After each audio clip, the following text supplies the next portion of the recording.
लिंग पुराण में 7 गलतियां बताई है कंगाल होने की। ये गलती अगर आपने भी करी है तो जिंदगी में कितना भी पुण्य करोगे उसका फल नहीं है। श्री शिवाय नमस्तुभयम मित्रों, हर हर महादेव। आप सभी का स्वागत है हमारी YouTube चैनल शिव पुराण ज्ञान में। हमारी चैनल पर श्री पंडित प्रदीप मिश्रा जी द्वारा बताए गए सभी अचूक उपाय बताए जाते हैं।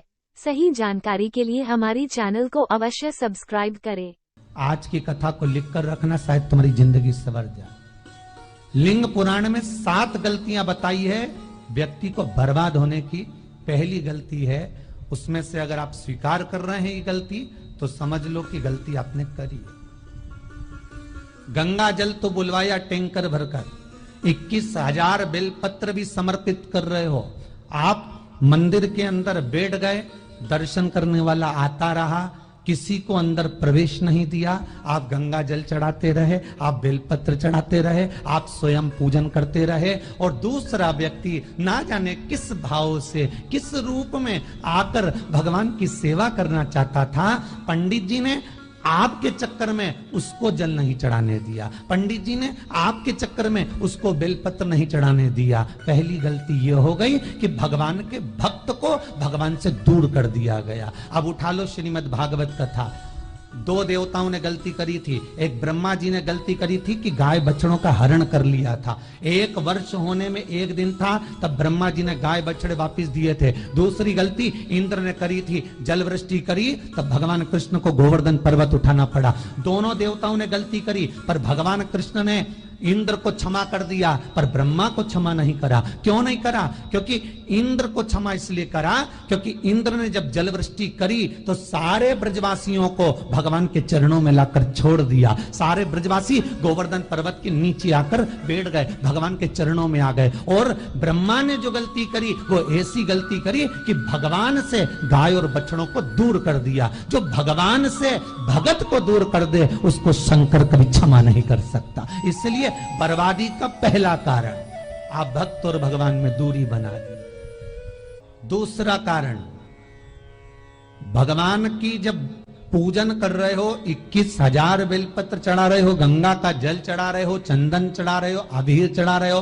गुलाल चढ़ा रहे हो, तो तुम्हारे भीतर ये अहंकार, जब तुम पूजन करके उठो तो उठते समय तुम्हारे भीतर अभिमान नहीं होना चाहिए कि मैंने जो अनुष्ठान करा उसके बराबर कोई नहीं कर सकता। सब्सक्राइब कीजिए हमारे YouTube चैनल शिव पुराण ज्ञान। तीसरा कारण का बेल आइकन को दबाना न भूलें ताकि आपको हमारे कि भगवान की सेवा तो आप कर रहे हो, श्री शिवाय नमस्तुभ्यम। भगवान की चाकरी में तो आप लगे हो, भगवान की आराधना भी कर रहे हो, दिया भी लगा रहे हो, धूप बत्ती भी लगा रहे हो, स्नान भी करा रहे हो, पंचामृत स्नान भी करा रहे हो, सारी पूजन अर्चना सब तुम कर रहे हो। पर हो सकता है इस पूजन अर्चना में आप केवल 3 घंटा पूजन करते हो और बाकी के समय किसी न किसी की जीवात्मा को दुख पहुंचा रहे हो। एक कथा में एक बात कही थी कि भले मंदिर में दिया मत लगाओ, भले मंदिर में जाकर धूप बत्ती मत जलाओ, भले मंदिर में जाकर भोग मत लगाओ, भले मंदिर में जाकर जल मत चढ़ाओ, कुछ मत करो, भले भगवान को नए कपड़े मत पहनाओ, भले तुम्हारी मर्जी पड़े भगवान को भोग मत लगाओ, पर शास्त्र कहता है कुछ मत करो, पर एक काम जरूर करना कि किसी के चेहरे पर प्रसन्नता ला देना तो मंदिर में दिया जलाने के बराबर होगा। किसी के चेहरे पर चमक ला देना, प्रसन्नता ला देना तो अगरबत्ती लगाने के बराबर होगा। किसी गरीबड़े के, किसी दुखी के चेहरे पर अगर तुमने प्रसन्नता ला दी तो वो भगवान को कपड़े पहनाने के बराबर होगा। मालूम पड़े तुम मंदिर में पूरी सब्जी बांटो, मंदिर में भोजन कराओ, मंदिर में सारा पकवान चढ़ाओ, और कोई तुम्हारे कारण अगर दुखी है तो तुम्हें वो सुख का भान नहीं हो सकता। तीसरा कारण है हमारा, वो सुख नहीं मिल सकता। चौथा कारण है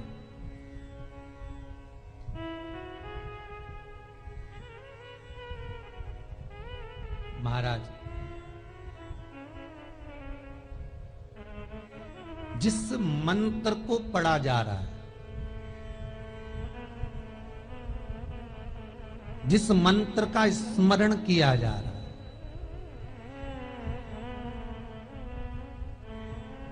जिस भगवान की माला को हम जप रहे हैं, हम पाठ कर रहे हैं, उसमें त्रुटि।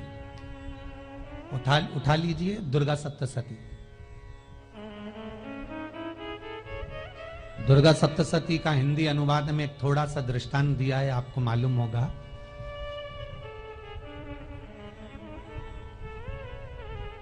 एक जजमान सप्तशती का पाठ कराते थे नवरात्रे में। नवरात्रे पूरे होते थे और उनकी पत्नी मर जाती थी। सप्तशती के अंदर लिखा है, बहुत ध्यान से सुनिएगा। दुर्गा सप्तशती का पाठ कराते थे और पत्नी नवरात्रे के बाद 4 महीना 3 महीने के बाद मर जाती थी। बहुत दुखी था सेठ। एक शादी करी, दूसरी करी, तीसरी करी, चौथी करी, चौथी पत्नी भी मर गई। बहुत दुख हुआ। आज वो गुरुजी के पास चले गया। गुरुदेव, गुरुजी, गुरुदेव, गुरुदेव। गुरुजी बोले क्या हो गया? सेठ जी बहुत दिनों के बाद आ रहे हो, क्या बात है गुरुदेव? मेरे को एक बात समझ में नहीं आती कि मैं नवरात्रे में सप्तशती का पाठ कराता हूं, देवी जी का यज्ञ करवाता हूं, माता रानी को चूनर पहनाता हूं, उनको सुंदर बिछुड़ी, पायल, चुनरी सब पहनाता हूं, कन्याओं का भोजन करवाता हूं, भंडारा करवाता हूं, जवारे बोता हूं, अखंड ज्योत लगाता हूं, पर नवरात्रि जैसी पूरी होती है उसके 2 महीने 3 महीने बाद मेरी पत्नी क्यों मर जाती है? 4 पत्नियां मेरी मर चुकी हैं, 5वीं मैंने शादी करी है। गुरुदेव आप कृपा करिएगा, कुछ तो बता दीजिए, कुछ करुणा कर दीजिए। गुरुजी बोले जब तू सब कुछ अच्छा कर रहा है, जोत भी जला रहा है, कन्या भोज भी करा रहा है, चुनड़ी भी चढ़ा रहा है, भंडारा भी कर रहा है, जोत भी लगा रहा है, जवारे भी बो रहा है, माता रानी की सेवा भी कर रहा है, अखंड रात्रि व्रत कर रहा है, सब कुछ तूने करा, यज्ञ भी करा, फिर तेरी पत्नी क्यों मर सकती है? ऐसा हो ही नहीं सकता। नहीं गुरुदेव, मेरी 5वीं शादी है गुरुदेव, अब की बार आप कृपा करिए। गुरुजी ने कहा तेरे पंडित जी को अनुष्ठान पर बुला, मैं कमरे में बैठकर सुनूंगा सप्तशती का पाठ, तब मैं ध्यान करूंगा। गुरुजी अंदर के कमरे में जाकर बैठ गए। ब्राह्मण पाठ करना प्रारंभ करा और ब्राह्मण ने पाठ करना प्रारंभ करा। उसमें एक शब्द आ गया, भार्यंतु बक्षंतु, भार्यंतु बक्षंतु। उसमें बोलना था भय पीड़ा को, हे जगत जननी तू भक्षण कर जा, पर ब्राह्मण बोलता था भार्या तू भक्षण तू, मेरी पत्नी को, मेरी भार्या को तू भक्षण कर दे। पंडित जी जैसे ही बोले गुरुजी बाहर निकल कर आ गए। पंडित जी को रोका, रुकिए गुरुदेव, आप हर साल अनुष्ठान कर रहे हो जजमान के यहाँ और बोल देते हो भार्यंतु भक्षंतु, हे देवी तू मेरी पत्नी को खा जा, तो माँ हर बार उस पत्नी को निगल जाती है। निवेदन है, शब्द सुधार लीजिए, शब्द ठीक है। चौथा कारण है कि आप जो पाठ कर रहे हो, आप जो पूजन कर रहे हो, आप जो अनुष्ठान कर रहे हो, उसमें कुछ ना कुछ गलती जरूर हो रही है। ये चौथा कारण है।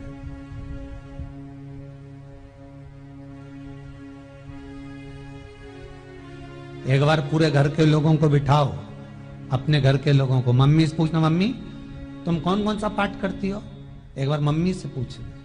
फिर एक बार पापा से पूछना, पापा आप कौन कौन सा पाठ करते हैं सुबह? फिर बहू से पूछना, भाभी आप कौन कौन सा पाठ करती हो? फिर छोटी दुल्हन से पूछना, छोटी दुल्हन तुम कौन कौन सा पाठ करती हो? भैया आप कौन कौन सा पाठ करते हो? आप कौन कौन सा पाठ करते हो? पूछना। जब घर के अंदर बड़ी बहू अलग तरह का पाठ कर रही है, छोटी बहू अलग तरह का पाठ कर रही है, मंजली बहू अलग तरह का पाठ कर रही है, माँ अलग तरह का पाठ कर रही है, पति अलग तरह का पाठ कर रहा है, तो उसका जो प्रभाव है, कौन सी चीज कहां टकरा रही है, जिसके कारण घर में रोग इतना है कि कोई सही होने वाला ही नहीं है। अब तुम कहो कि सीवर वाले गुरुजी ने उपाय बताया, हमने बहुत करा, पर सही क्यों, तो सही क्यों नहीं हो रहा है? उसका कारण है या तो बड़ी बहू जो पाठ कर रही, या सास जो पाठ कर रही, या पति जो पाठ कर रहा है, नाते जो भी उस घर के अंदर रहकर जो पाठ अर्चना कर रहा है, उसमें जरूर कुछ ना कुछ ऐसा हो रहा है जिसके कारण वो काम नहीं कर पा रहे।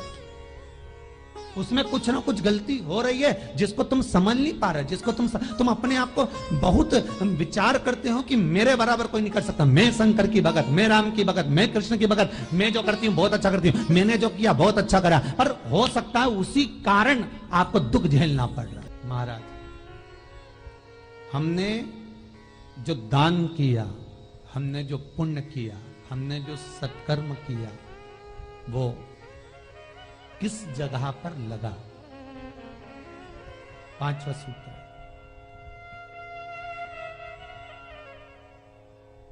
जो आप दान कर रहे हो, जो आप पुण्य कर रहे हो, सत्कर्म कर रहे हो, वो किस जगह पर लगा? ये पांचवा सूत्र। फिर निवेदन करेंगे, गाय, बेटी और लक्ष्मी 50 बार विचार करना, तब किसी को देना। बेटी किसी ऐसे को मत ब्याह देना जो जुआ खेलता हो, मदिरापान करता हो, मांसाहार करता हो, वेश्यावृत्ति करता हो। वो बेटी का सम्मान नहीं करेगा, बेटी रोएगी तो कन्यादान करने वाले को रोना पड़ेगा। दूसरे नंबर पर गौ माता, गाय ऐसे ब्राह्मण को दान मत देना कि ब्राह्मण के घर में खुद रहने की जगह नहीं और गाय को ले जाकर तुमने दे दिया और उस ब्राह्मण ने जब तक दूध दिया बांध कर रखा, एक तगाड़ी बाल्टी साड़ी के चक्कर में ले लिया, सोने के सींग के चक्कर में ले लिया और बाद में वही गाय कसाई के हाथ में बिक गई और कसाई ने काटा तो बद्दुआ तुमको लगी।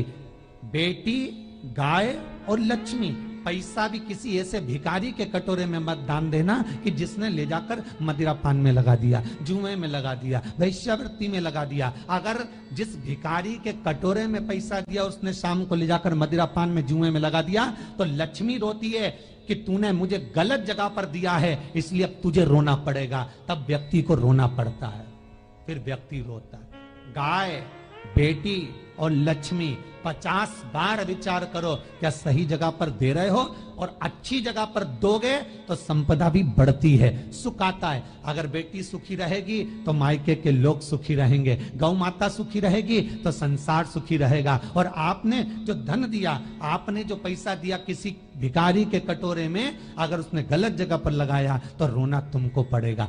अगर आपको यह वीडियो पसंद आया है तो कृपया वीडियो को लाइक करें, कमेंट करें और हमारी चैनल को सब्सक्राइब करें। श्री शिवाय नमस्तुभ्यम।